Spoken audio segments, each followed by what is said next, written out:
Si vous êtes nostalgique des premiers jeux vidéo, consolez-vous en voyant qu'ils ont parcouru beaucoup de chemin. De votre écran télé à celui de votre ordinateur.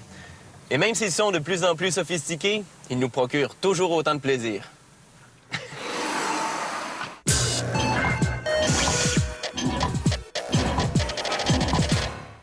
Tout a commencé à l'Université de Cambridge en 1952, grâce à une thèse de doctorat sur l'interaction entre l'homme et l'ordinateur. Un étudiant invente alors un jeu de tic-tac-toe primitif sur un ordinateur à tube. Il s'agit là du premier jeu vidéo avec des graphiques. En 1962, une équipe du Massachusetts Institute of Technology conçoit le premier jeu vidéo reconnu. Puis, en 1972, un étudiant de Stanford crée le jeu d'arcade Pong, qui par la suite devient un jeu vidéo domestique avec lequel on peut s'amuser sur son téléviseur.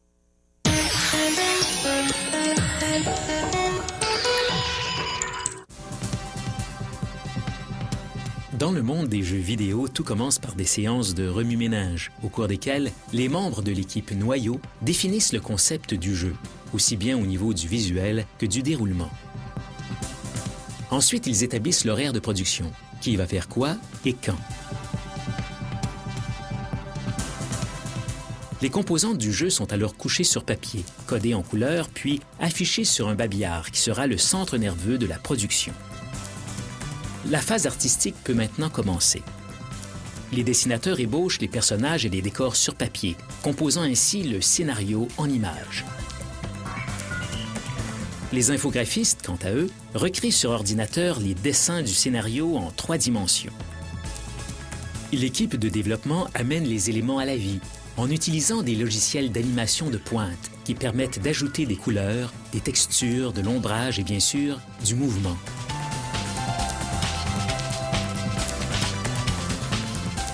Après avoir élaboré une version préliminaire de chaque personnage, les animateurs produisent un squelette. En manipulant celui-ci, ils font bouger le personnage.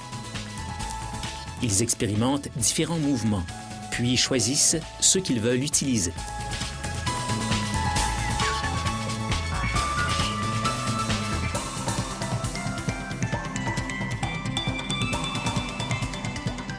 Les animateurs doivent concevoir tous les mouvements que chaque personnage peut potentiellement effectuer dans le jeu. Pour le personnage principal seulement, on parle de 700 mouvements. Puis, on finalise le personnage en ajoutant les traits et les costumes.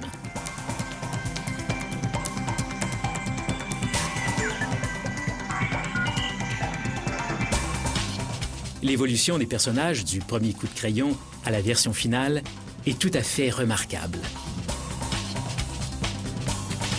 D'autres animateurs travaillent sur les décors ou l'environnement du jeu.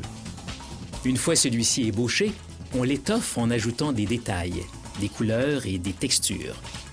Pour donner de la profondeur, on crée de l'ombrage à l'aide de lumière virtuelle. Pour illustrer le déroulement du scénario, on l'entrecoupe de films d'animation d'1 minute environ. Ces segments, appelés cinématiques, sont animés en haute résolution afin de produire une image de très bonne qualité. Le jeu interactif, en revanche, est en basse résolution. Les ordinateurs ne traitent pas les images à haute résolution suffisamment vite pour un jeu rapide. Les animateurs doivent donc créer chaque personnage en double, en haute et en basse résolution. Pendant ce temps, on anime les scènes des cinématiques en utilisant des ébauches de personnages. Il s'agit de calculer la synchronisation et de définir un trajet à travers les décors, de sorte que les personnages ne s'y heurtent pas. Pour que l'action des cinématiques ait l'air réaliste, on utilise une technique qui s'appelle la capture de mouvement. Les animateurs se filment en train de faire l'action, puis se servent d'un logiciel d'animation pour la reproduire sur l'ordinateur.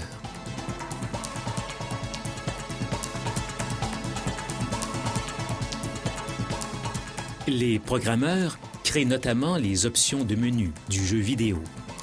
Les ingénieurs informatiques, eux, conçoivent l'intelligence artificielle, le cerveau qui fait rouler le jeu et qui est composé de milliers de codes informatiques. Pour les cinématiques, les acteurs enregistrent les répliques des personnages dans un studio pour la prise du son.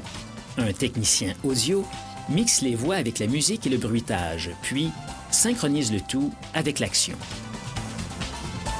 Il faut maintenant tester le jeu vidéo. Les personnages bougent-ils comme prévu? Vont-ils là où ils sont censés aller? Ou foncent-ils dans les arbres et passent-ils à travers les murs? C'est la dernière chance pour l'équipe de développement de déceler les bugs du jeu. Une fois cette étape complétée, l'entreprise peut fabriquer et mettre en marché ce jeu vidéo en espérant qu'il frappe dans le mille.